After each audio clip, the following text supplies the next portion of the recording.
I can say that the matter went far beyond what was publicly known, although I could not disclose the specifics, because there was more than mere circumstantial evidence at the time. Those words were spoken by Senator Adam Schiff on national television in March of 2017, and he would repeat that same assertion more than 100 times over the next 3 years. He told the American public that he had personally seen proof that President Trump had conspired with Russia, even though the Mueller investigation ultimately concluded that no such collusion existed. On the 23rd of December 2025, the Senate Intelligence Committee convened in a hearing room where polished mahogany walls absorbed the pale winter light pouring through tall windows, and American flags stood quietly in the corners, like silent sentries. The air carried the familiar scent of old wood, authority, and long-standing secrets that had been left unresolved for too many years. At the witness table sat FBI Deputy Director Dan Bongino with a thick manila folder placed carefully in front of him, marking what would be his final briefing before leaving Washington permanently. 8 months inside the system had been enough for him to observe the corruption, record it carefully, and assemble the documentation needed to confront it directly. Across from him, Senator Adam Schiff adjusted his glasses with practiced composure, maintaining the polished confidence he had displayed for years, seemingly assured that the preemptive pardon issued by President Biden in the administration's final hours had rendered him untouchable. That pardon, granted just 11 months earlier, had become a kind of personal shield, and Schiff wore it as such. Bongino opened the folder to reveal FBI materials declassified only 72 hours earlier by Director Kash Patel, including interview summaries, internal memoranda, and whistleblower testimony that had remained buried for nearly 8 years. Looking directly at Schiff, calm and unflinching, Bongino spoke with the steady presence of a seasoned law enforcement officer, confronting someone who believed the system had already been beaten. "Senator, you said you saw the evidence," he said evenly. "I have spent 8 months at the FBI searching for it." He paused deliberately, allowing the silence to settle over the room as every person leaned forward in anticipation. "So, where was it?" Schiff's expression drained of color as his hand instinctively moved toward his water glass before stopping mid-motion. And in that moment, it became clear that this was no routine briefing, but an unavoidable reckoning. Bongino did not bother with formal courtesies, skipping the customary acknowledgments and polite introductions that usually open hearings in Washington.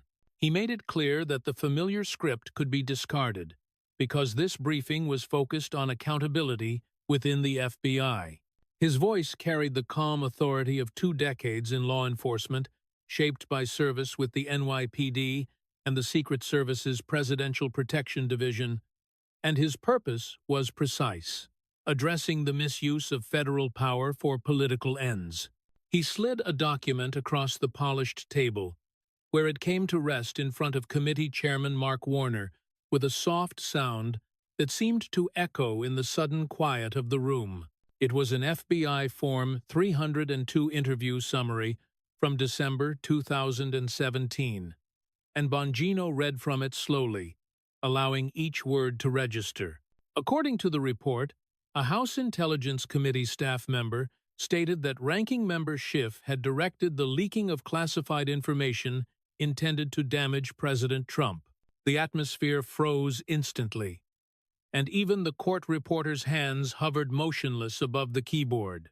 Senator Schiff shifted in his chair and raised a procedural objection, characterizing the moment as a transparent political attack. But Chairman Warner raised his hand and reminded him that the witness still had the floor. Warner's expression remained impassive, and while he was a Democrat, he appeared to recognize that certain boundaries were being crossed in real time. Bongino continued as though the interruption had never occurred, withdrawing another document from the folder. This second record, dated September 2017, and drawn from an interview with the same whistleblower, stated that Schiff had been particularly angered by the election outcome, believing he would have been appointed CIA director had Hillary Clinton won. A Republican senator leaned back and let out a low whistle, while Schiff attempted again to interrupt, his voice rising as he dismissed the claims as discredited allegations from a disgruntled former employee. Bongino cut him off without raising his voice, noting that the whistleblower had been Schiff's own appointee, a career intelligence officer and Democrat who had worked on the committee for more than a decade before being forced out. He then held up another document, so the FBI seal was visible to everyone in the room. Dated June 2023. It contained the most recent sworn testimony. Bongino announced that he would read it carefully so there could be no misunderstanding, and the room fell completely silent. According to the testimony, Schiff had stated that the group would leak classified information that was unfavorable to President Donald J. Trump, and that the purpose of those disclosures would be to pursue an indictment. Republican senators leaned forward, while several Democrats focused intently on their notes or water glasses, avoiding eye contact. Schiff sat rigidly, his jaw tight, and his knuckles white against the armrest. Senator Tom Cotton finally spoke, asking directly whether Bongino was asserting that the former chairman of the House Intelligence Committee had orchestrated leaks of classified material to manufacture charges against a sitting president. Bongino responded evenly that he was not making the claim himself, but that the FBI's own interview records were. He emphasized that a Democratic whistleblower, under oath, had told federal investigators that Adam Schiff ordered the systematic leaking of classified information, not for oversight or public transparency, but to pursue an indictment. When Schiff attempted to regain his footing by asserting that the allegations had been investigated and dismissed, Bongino leaned forward slightly and asked whether they had been dismissed on the merits or simply left without consequence after the statute of limitations expired. The silence that followed was heavy, as Bongino reminded the room that Schiff had spent years on television calling for transparency, accountability, and reform while building a public identity around opposing abuses of power. He gestured to the open folder, now revealing a growing stack of documents, and stated calmly that it was time to discuss Schiff's own accountability. For 3 years, Bongino said, Schiff had told the country that he had seen evidence that did not exist, and when challenged, he had shielded himself behind the same classified information that, according to the record, had been improperly disclosed. Schiff attempted to redirect the discussion toward FBI reforms under the Trump administration, but Bongino acknowledged that reforms would be addressed, adding that first he needed clarity on one specific point. He referenced the 22nd of March 2017 appearance on Meet the Press, when Chuck Todd had asked whether Schiff possessed anything more than circumstantial evidence of collusion. Bongino held up a printed transcript and quoted Schiff's response verbatim, in which he insisted that the case went beyond circumstantial evidence but could not be discussed in detail. Setting the transcript down, Bongino looked directly at Schiff and repeated the question that had already come to define the hearing. Senator, you said you saw the evidence. Where was it? Schiff began to answer, explaining that the investigation was ongoing at the time and that he could not speak openly, but Bongino pointed out that Schiff had discussed the matter publicly more than 100 times across multiple networks. He referenced appearances on CNN, MSNBC, and ABC throughout 2017, noting that the language remained consistent each time. Claims of evidence, paired with an insistence that specifics could not be revealed. Bongino then posed the question that hung in the air. Was Schiff unable to go into the particulars, or was there simply nothing to show? Schiff's expression shifted from pale to visibly strained as Bongino continued, his tone rising slightly for the first time, not in anger, but with the controlled intensity of someone accustomed to confronting deception.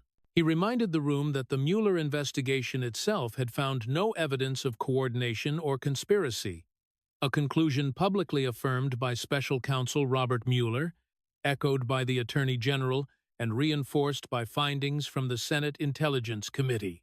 Leaning forward with both hands flat on the table, Bongino stated plainly that Schiff had told the country its president was compromised by a foreign power, and had repeatedly claimed to possess proof, yet had never produced a single document to support those assertions.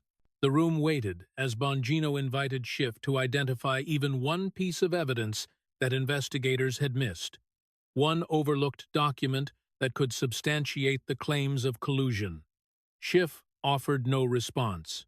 Bongino nodded once, as if anticipating the silence, and said that was acceptable, because the record itself told the story.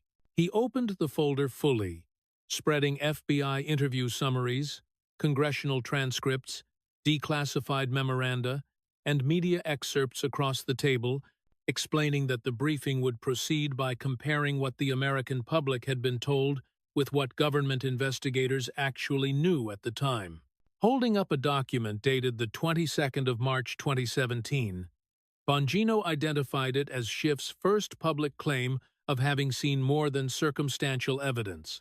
He then walked through the state of the FBI's Crossfire Hurricane investigation at that point, noting that it had already been underway for 9 months and had produced no evidence of coordination between the Trump campaign and Russia.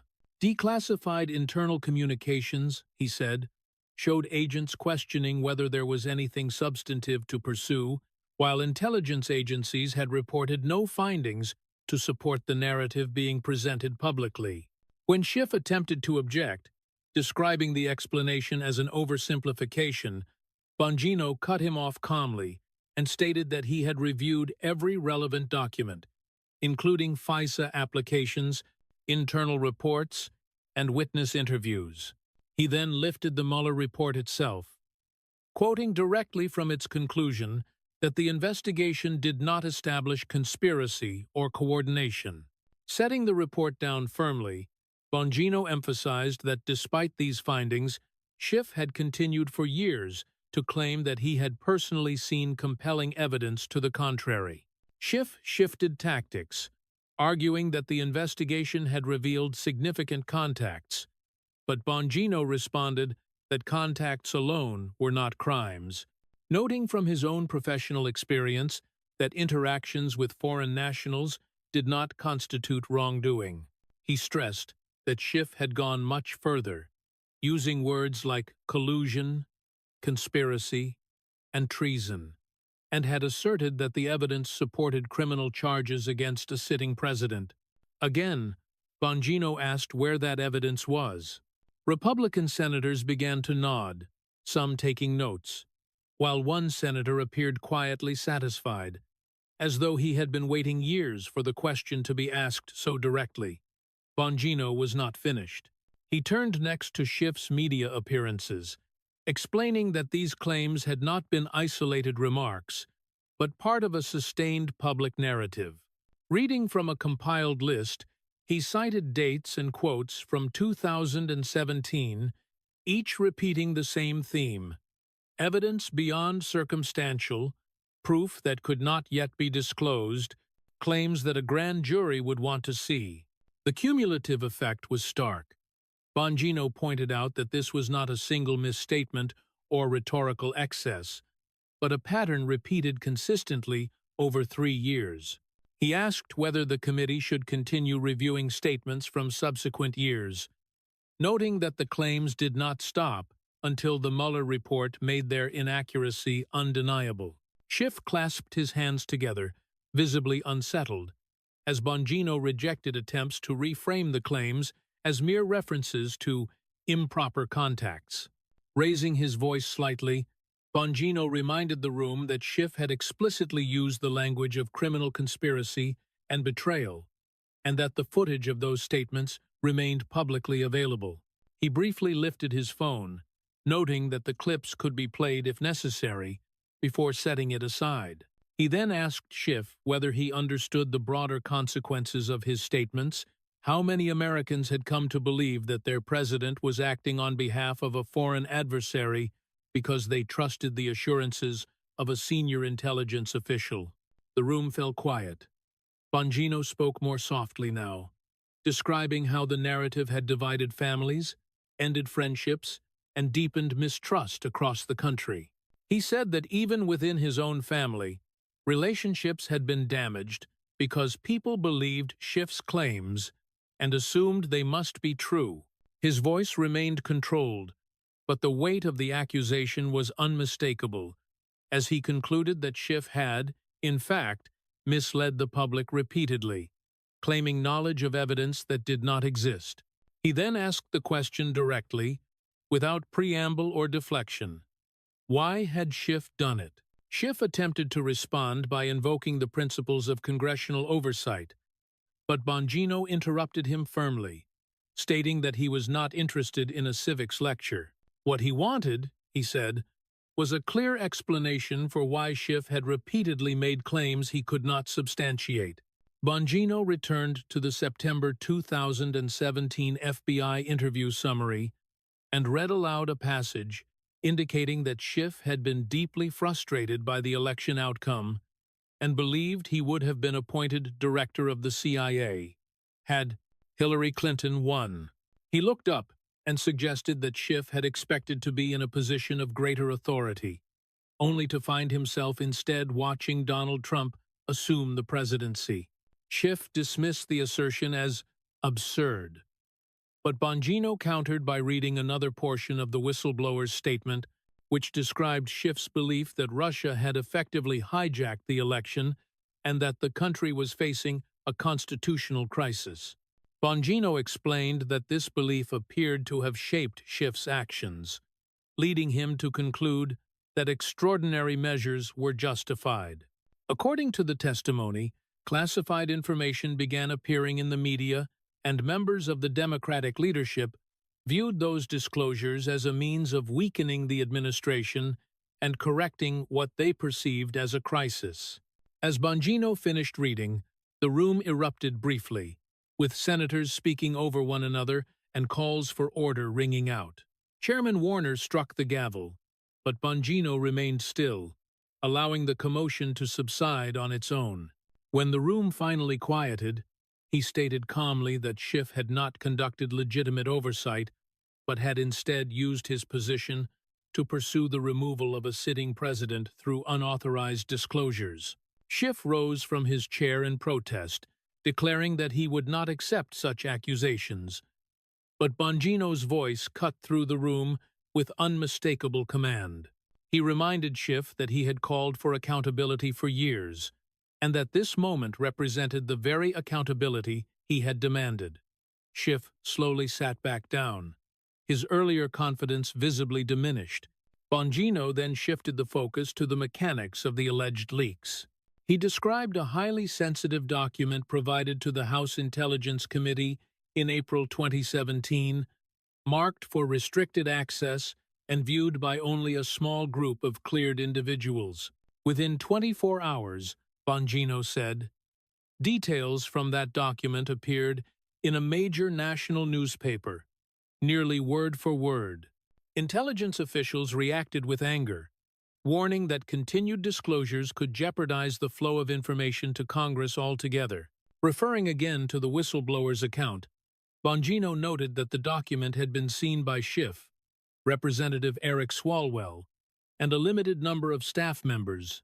When a senator observed that this represented a very small pool of potential leakers, Bongino agreed and said that the implication was unavoidable.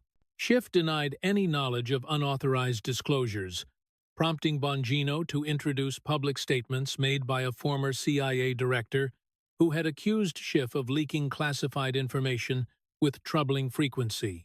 Bongino emphasized that these were not anonymous claims or partisan talking points, but on-the-record remarks from senior intelligence officials.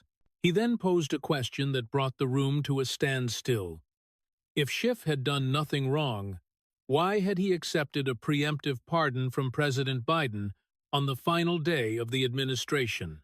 If there had been no misconduct, Bongino asked, what justification was there for protection from potential prosecution? Schiff did not answer. Bongino offered his own assessment, suggesting that Schiff had known early on that the evidence of collusion was weak, that the Steele dossier was unreliable, and that the investigation was unraveling. Yet, acknowledging that reality, Bongino argued, would have dismantled the political narrative Schiff had built his career around. Instead, he claimed, Schiff chose to continue asserting the existence of evidence, using classification as a shield while allowing selective information to reach the press. Bongino raised his voice slightly, pointing out the contradiction between claiming the need to protect classified material and simultaneously allowing that same material to be disclosed.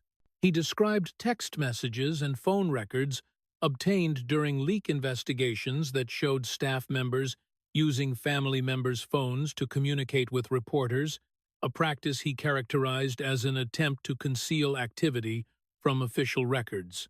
Reading from the most recent whistleblower interview, Bongino stated that Schiff had addressed staff in a meeting and explicitly discussed leaking information unfavorable to the president, with the expectation that it would be used to pursue charges. When one staff member objected on legal grounds, the response, according to the testimony, was not that the actions were lawful, but that they would not be discovered. Bongino concluded this portion by stating that the only reason these matters had not resulted in legal consequences was the passage of time and the eventual issuance of a pardon. Innocent individuals, he said, do not require preemptive pardons, and the timing of the pardon itself had confirmed the credibility of the whistleblower's account. He then returned to the central question once more, asking Schiff to look him in the eye and explain where the promised evidence of collusion had been. Schiff looked down at his papers and remained silent. Bongino stated plainly that the reason no answer could be given was because the evidence had never existed, and that for 3 years the American public had been misled by repeated claims that could not withstand scrutiny. Turning to the rest of the committee, Bongino said that this briefing was not about partisan politics or abstract reform, but about the consequences of allowing elected officials to misuse classified information and public trust. He closed the folder slowly, signaling that the next phase of the discussion would address additional findings that, in his words, would only deepen the seriousness of what had already been revealed. Bongino then signaled that the discussion was far from complete, explaining that the committee had not yet addressed the role of the Foreign Intelligence Surveillance Act process and the surveillance of Carter Page, issues that Schiff had publicly defended for years. He lifted a thick report bearing the seal of the Department of Justice and identified it as the Inspector General's December 2019 review of the FBI's Crossfire Hurricane investigation. Without waiting for a response, he summarized its central finding: the identification of 17 significant errors and omissions in the FISA applications used to justify surveillance. He contrasted those findings with Schiff's own February 2018 memorandum, in which Schiff had asserted that FBI and Department of Justice officials had neither abused the FISA process nor withheld material information. Bongino placed the two documents side by side and stated that the Inspector General had reached the opposite conclusion, documenting a pattern of misrepresentation and exclusion of exculpatory facts. One by one, he outlined examples cited in the report, including reliance on unverified material, failure to disclose conflicts of interest, and mischaracterizations presented to the FISA court. When Schiff attempted to argue that the Inspector General's conclusions were open to interpretation, Bongino responded that certain facts were not subject to debate. He referenced the criminal case of an FBI attorney who admitted to altering an email to change its meaning, an action that directly affected the surveillance application. Bongino explained that the altered communication had originally indicated cooperation with U.S. intelligence, but was changed to suggest the opposite, and that the attorney's guilty plea demonstrated that this was not a matter of perspective, but of misconduct. Bongino then asked why Schiff had continued to defend the process despite these findings. He answered his own question by suggesting that acknowledging abuse within the FISA system would have undermined the broader narrative of collusion. If the investigation's foundations were compromised, Bongino argued, then the repeated public claims of overwhelming evidence could not stand. He cited the findings of a separate special counsel review released in 2023, which concluded that investigators lacked sufficient evidence to justify opening the original inquiry. Placing both reports on the table, Bongino stated that two independent investigations had reached the same conclusion. The inquiry into alleged coordination had been deeply flawed and unsupported by evidence. He reminded the committee that throughout this period, Schiff had appeared regularly in the media, asserting certainty and dismissing critics, despite having access to classified briefings that revealed a far more uncertain reality. Bongino paused and addressed Schiff directly, stating that this was not a failure of judgment in a single moment, but a sustained choice to present a narrative inconsistent with the underlying facts. He said that Schiff had positioned himself publicly as a guardian against abuse of power, while privately supporting processes that, according to official reviews, fell short of legal and ethical standards. The room remained quiet as Bongino spoke about the broader consequences of those actions, describing the erosion of public trust that followed years of conflicting messages from government leaders. He said that the damage extended beyond politics, affecting confidence in institutions that depend on credibility to function effectively. Finally, Bongino told the committee that this portion of the briefing was intended to establish context for what would follow. He stated that the pattern of misrepresentation, selective disclosure, and public certainty without substantiation had created an environment in which accountability became increasingly difficult. Closing the report, he said the next issue to be addressed would concern the personal responsibility of those who, despite access to full information, chose to advance claims that could not be verified.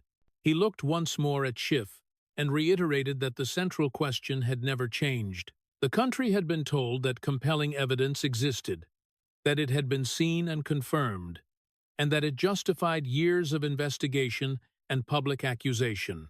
Yet after exhaustive reviews, hearings, and reports, the question remained unanswered, leaving only the record itself to speak. Bongino then shifted from reports and statistics to consequences, explaining that accountability was not an abstract principle, but a real obligation to the public. He spoke about trust in institutions, noting that such trust is built slowly and can be damaged quickly when officials speak with certainty that is not supported by facts. He reminded the committee that intelligence briefings exist precisely to separate verified information from speculation, and that those entrusted with access to such briefings carry a heightened responsibility to speak carefully and accurately. He described his own background briefly, recounting years spent protecting presidents of both parties and emphasizing that loyalty to the Constitution, rather than to any individual, had always guided his work. From that perspective, he said, watching elected officials present unproven claims as established truth had been deeply troubling. He explained that disagreement and debate are inherent to democracy, but asserting certainty where none exists erodes the foundation on which oversight depends.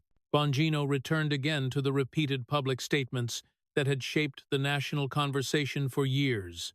He said the issue was not that an investigation had occurred, but that the public had been told repeatedly that decisive evidence had already been found. Those assurances, he argued, had fueled division, hardened political identities, and convinced millions of people that the outcome was predetermined. long before investigators reached their conclusions. The room remained quiet, as Bongino described how these claims had affected ordinary Americans, many of whom had no access to classified briefings and relied instead on the words of senior officials. When those words later proved unsupported, he said, the resulting disillusionment did not simply disappear. It lingered in skepticism toward institutions, media, and even legitimate investigations that followed. He then addressed the committee collectively, stating that this hearing was not intended to relitigate past elections, but to confront how narratives are constructed and sustained. He warned that when elected leaders blur the line between evidence and belief, they risk normalizing a standard in which outcomes matter more than accuracy. Such a standard, he said, ultimately harms both parties and weakens the system as a whole. Turning back to Schiff, Bongino stated that the opportunity to clarify or correct the record had existed many times over the years. Admitting uncertainty, he said, would not have been a sign of weakness, but of integrity.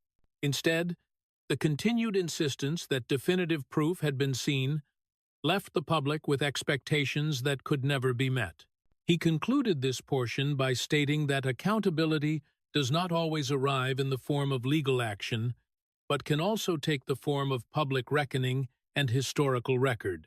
What matters most, he said, is that future leaders understand the cost of overstating what they know and understating what remains unproven. Bongino closed his notes and said that the remaining time would be used to address final points, including the broader implications for congressional oversight and the safeguards needed to prevent similar controversies from unfolding again. He emphasized that the lessons drawn from this episode would shape how institutions restore credibility moving forward, and whether the public could once again place confidence in the words of those elected to lead. Bongino then returned to the final phase of his remarks, explaining that the issue before the committee extended beyond any single individual. He said the matter illustrated how easily authority and access could be misused when accountability is deferred or avoided. Oversight, he noted, is meant to restrain power, not to amplify narratives that cannot withstand verification. He observed that the repeated insistence on certainty had created a feedback loop between officials and media, in which claims were echoed, reinforced, and normalized without ever being conclusively established. Over time, he said, repetition itself had come to be treated as proof, even as formal investigations failed to support the conclusions being publicly promoted. Bongino emphasized that this dynamic placed investigators, analysts, and career professionals in an impossible position. When political leaders announced conclusions in advance, it pressured institutions either to validate those conclusions or to appear complicit in hiding the truth. Neither outcome, he said, served the public interest. He addressed the committee once more, stating that restoring confidence would require a renewed commitment to restraint and precision in public statements, especially when national security matters are involved. Classified information, he said, is not a rhetorical tool, and ambiguity should never be filled with certainty for the sake of influence or attention. Turning again toward Schiff, Bongino stated that silence at this stage spoke for itself.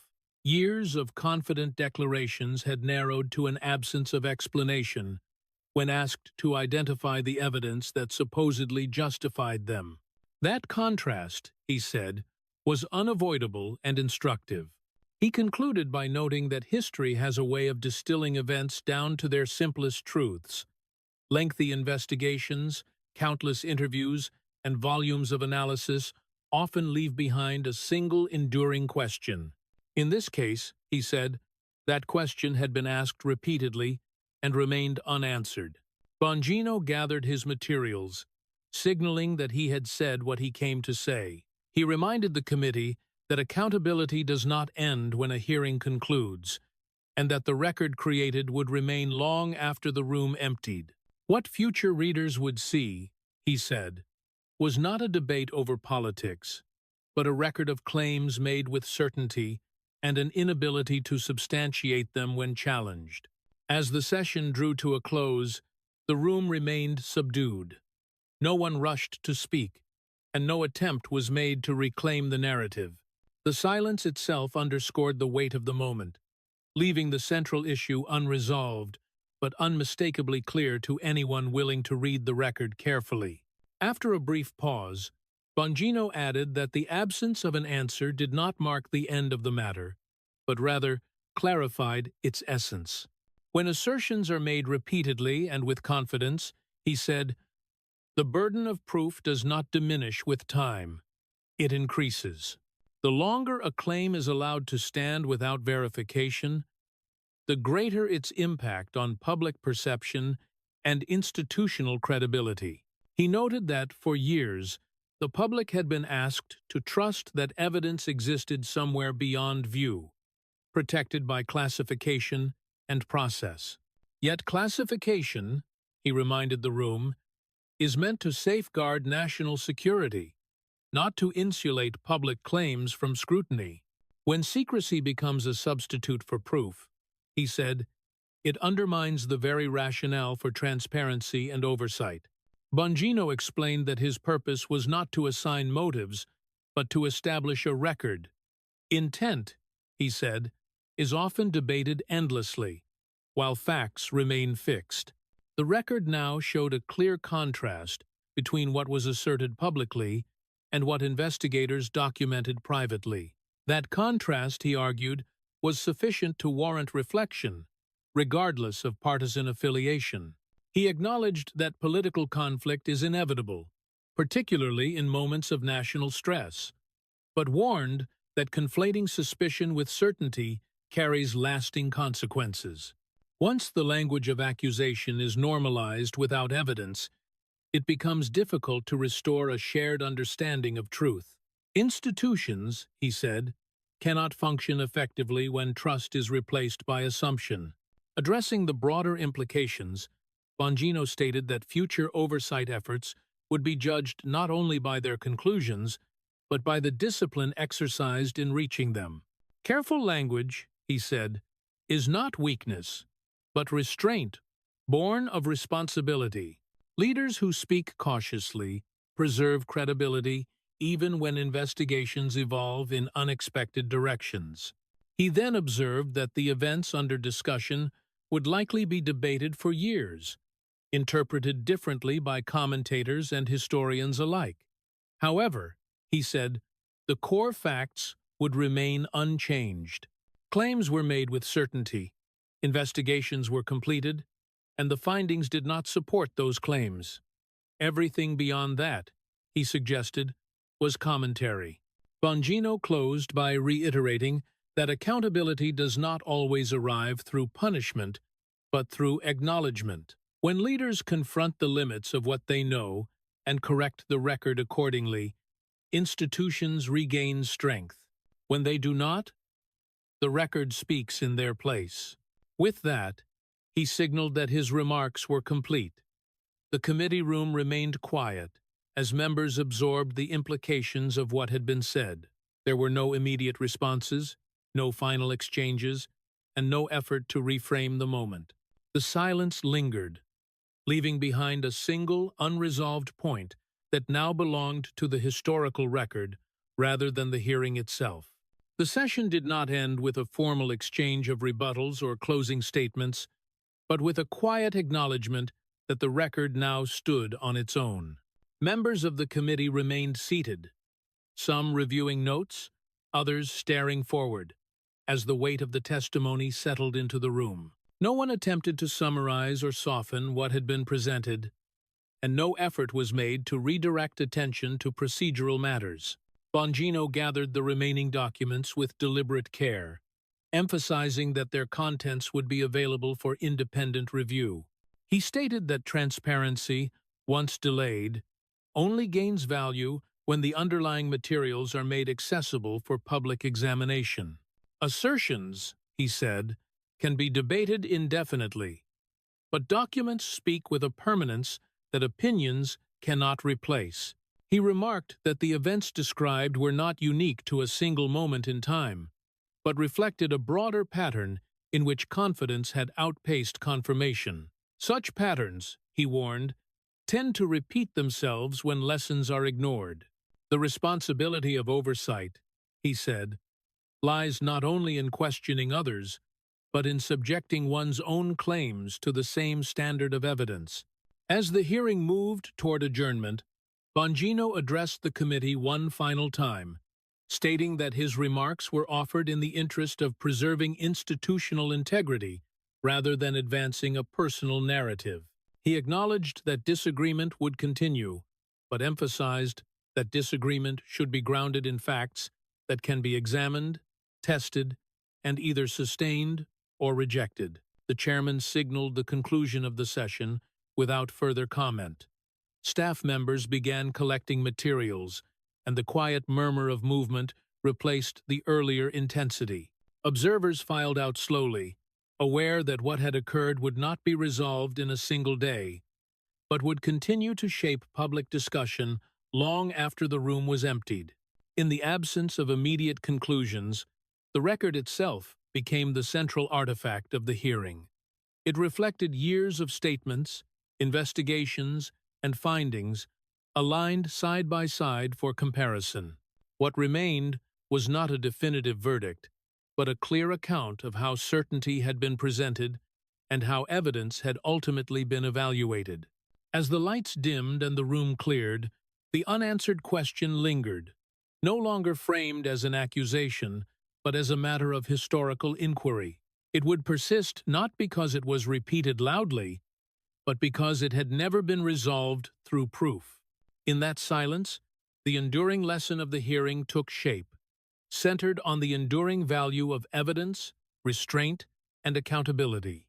In the days that followed, the hearing began to circulate beyond the confines of the committee room, drawing attention not because of dramatic exchanges, but because of the contrast between certainty and substantiation.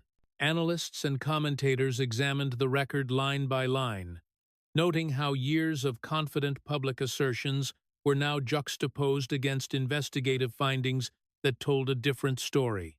The focus gradually shifted away from personalities and toward the structural questions raised by the testimony. What resonated most was not a single document or quotation, but the cumulative effect of repetition without resolution. Observers remarked that the controversy illustrated how narratives can solidify over time, even when the underlying evidence remains incomplete or contested.